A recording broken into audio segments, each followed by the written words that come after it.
It's about time we got some video game adaptations here on Bootleg Theater.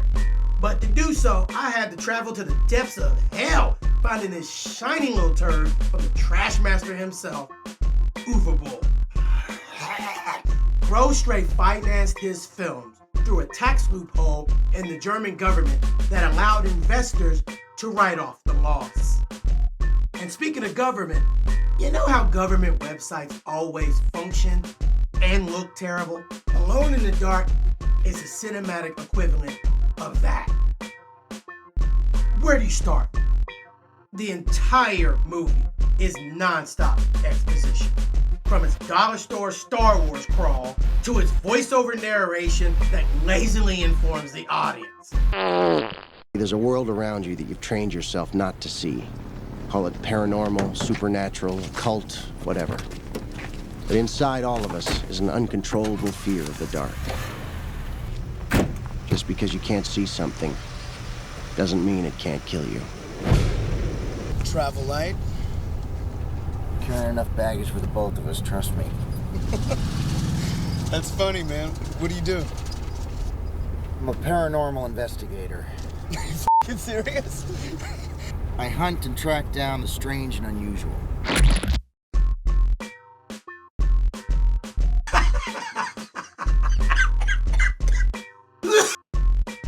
Christian Slater plays ex-secret agent turned paranormal investigator.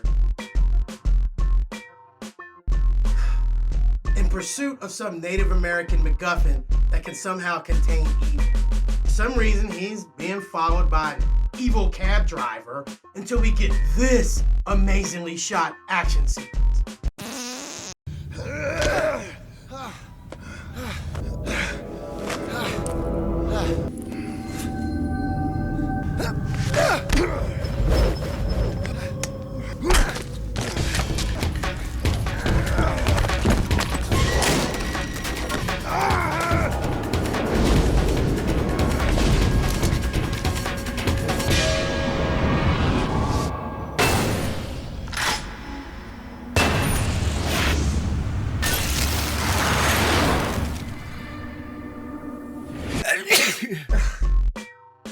You ain't gonna understand nothing, and the Taken 3 shaky cam and quick cuts ain't gonna help either.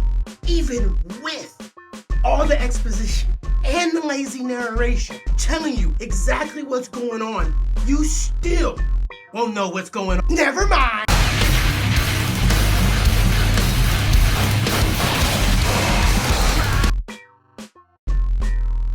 Not that you'll care, but when the evil is released, Christian Slater reconnects with the new guy leading his old unit, played by Stephen Dorff, making his second appearance here on Bootleg Theater. The Gate was my very first review here on Bootleg Theater, and you can tell I'm genuinely having a difficult time making fun of this movie because so little makes sense.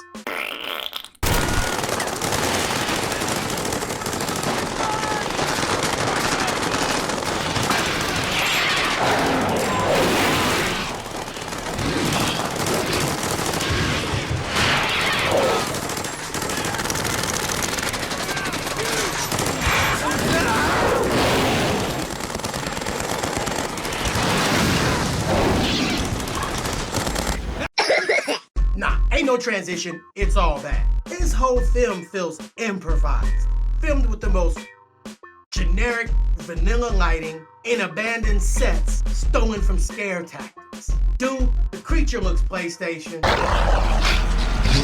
The gunfire is all CGI.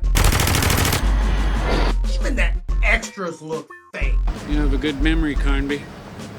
And there's nothing behind the actors' eyes as they attempt to emote a script that doesn't exist. They created the whole time. My guys are dying out there for nothing. Bro, Alone in the Dark is top tier laundry day rubbish.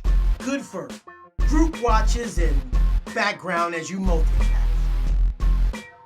Final verdict, I want to argue that because of the German tax loophole, that Uwe Boll purposely was cranking out these booty nugget video game adaptations. Like maybe there was some financial gain or some kind of scam. But based on the rant he did on social media a couple of years ago, I can't co-sign that. And basically my message is, f yourself. Whatever it was, this movie busted. Dusted.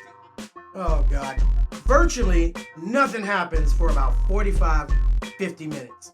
So if you can hang, you'll be rewarded with a cinematic bucket of diarrhea. The dark and Alone in the Dark is an excuse to use lighting to cover up its countless flaws.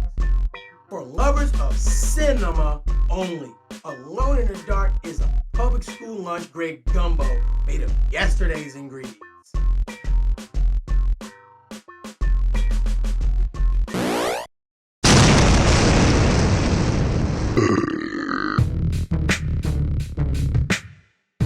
You made it this far, so you might as well like the video.